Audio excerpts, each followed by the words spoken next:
It's been over a month since the launch of the new LEGO Dungeons & Dragons CMF series, and as a person that came back to LEGO Castle this year, I am absolutely stunned of what LEGO managed to do with this amazing selection of figures. The selection of minifigures have a lot of variety, which brings originality to this series. In my opinion, this selection of figures is the best that we've got in a CMF series.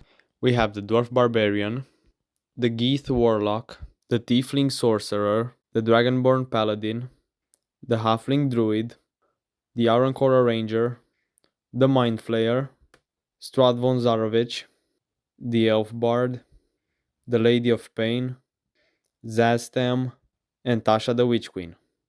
First off is the Dwarf Barbarian.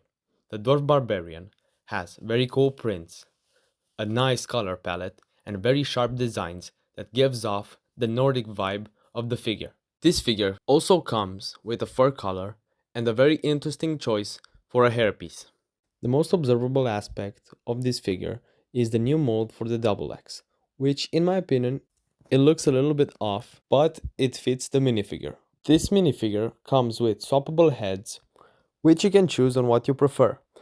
I prefer the feminine head more because of the hairpiece, but you can do as you like. Overall, this is a very solid figure with the prints and designs which are very neat, and I'll give it an 8.5 out of 10. Up next is the Geeth Warlock. The Geeth Warlock has a very unique design that gives you the perfect magic character for your LEGO fantasy world. The prints are very authentic and makes the minifigure stand out a lot. It also comes with a new mold for a curved dagger. It comes with this staff that is a bit bulky, but it gives off the best magical vibe for the character. It also comes with the swappable heads, and for me, I like the male version more for this one. Overall, this is a good minifigure, and it gets a 9.5 out of 10. The third one is the Tiefling Sorcerer. The Tiefling Sorcerer comes with the new mold for the baby dragon, which is very cool, making the figure unique. The color scheme of this figure is kind of ugly in my opinion, but the unique pieces saves it. This figure also comes with the swappable heads, and as you can see, I like the feminine version more. It also comes with this spell piece, which is very cool. I don't like this figure as the rest of them. That's why I give it a 7.8 out of 10. The next minifigure is the most wanted from the series. For me personally, this is the best minifigure in the series. It looks absolutely stunning, and I have no words to describe this figure. It has cool prints and a unique design that makes it stand out from the rest of the batch. It has a really cool build for a mace, and it has this new armor piece that gives more detail to the figure. Another unique detail is the new crest on the shield. I managed to get more of these figures, and I'll make a special video for the customization of these figures. In my opinion, this is the MVP of this CMF series. The details are on point, the prints are very nice, and the idea behind it makes it even more cooler. That's why it deserves a 10 out of 10. It is absolutely perfect. The next minifigure is the Halfling Druid. This is another figure with very nice prints and design features. It has a really cool floral staff that fits the minifigure perfectly, and a lovely bird friend that makes this minifigure even more special. The only thing that I don't like on this figure are the horns on the hood. They look kinda weird, but it doesn't bother me as much. This figure also has swappable heads, but the male version is better in my opinion. Overall, the Halfling Druid deserves a 9 out of 10. The next minifigure is the Arancora Ranger. The Arancora Ranger is another well-made minifigure. It has very cool molds for the head and the wings, and very well made prints that give off the best vibe for a ranger character. This minifigure comes with the new Lego puppy, which is in grey color, making it a great companion for a ranger. This minifigure also comes with a new bow mold, but in a different color than the other version. This is the only thing that I don't like to this figure. This bow mold looks very modern in comparison to the old molds. This is another great minifigure, but the bow mold wipes off the fantasy vibe of the character. That's why I give it an 8.5 out of 10. The next minifigure on the list is the Mind Flayer. The Mind Flayer is another good minifigure, but quite underwhelming in my opinion. I would have liked the Mind Flayer to have some tentacles or some capes to make it more imposing and scary. But it has cool prints and nice details that makes it a really good minifigure. But what makes the Mind Flayer special is the addition of the Intellect Devourers, which is basically a brain with legs and a tail that you can attach to the head of the minifigures, thus making them controlled by the Mind Flayer, adding a really cool play feature.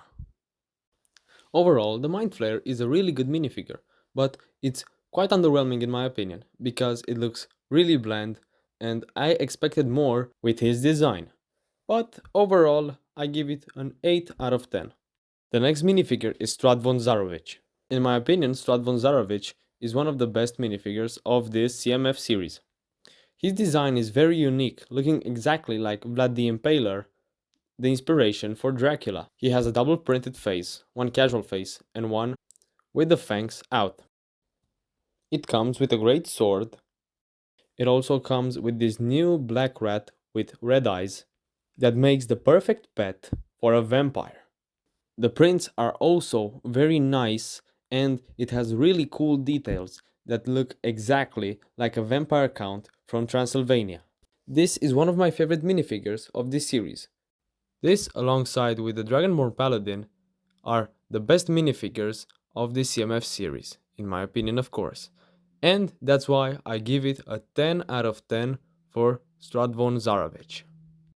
The next in line is the Elf Bard. The Elf Bard is a really cool idea, but what I don't like especially to this figure is the color scheme. The colors are very vibrant and I don't like this feel to my eyes. The prints are really good actually, but the colors ruin the design. Another great piece is the loot, which looks very nice, making it a cool addition to this figure. It also comes with a golden pirate sword that looks very good to this figure. This minifigure also comes with a swappable head, but I like the male version more in this minifigure. The Elf Bard is a really good minifigure, but it only lacks in the color scheme, because it ruins the design. But overall, I give it an 8 out of 10. The next minifigure is the Lady of Pain. Now, the Lady of Pain is another perfectly designed minifigure.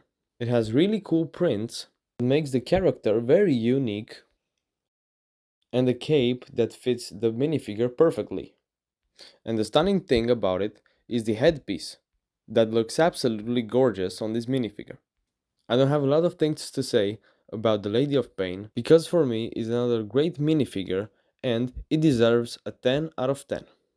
The next minifigure is Zaztam. Zaztam is another minifigure with great prints and details. It comes with these red capes that look very good. The only thing that I don't like is the upper piece that looks a little bit silly, in my opinion, but it does the job and making him a really good minifigure.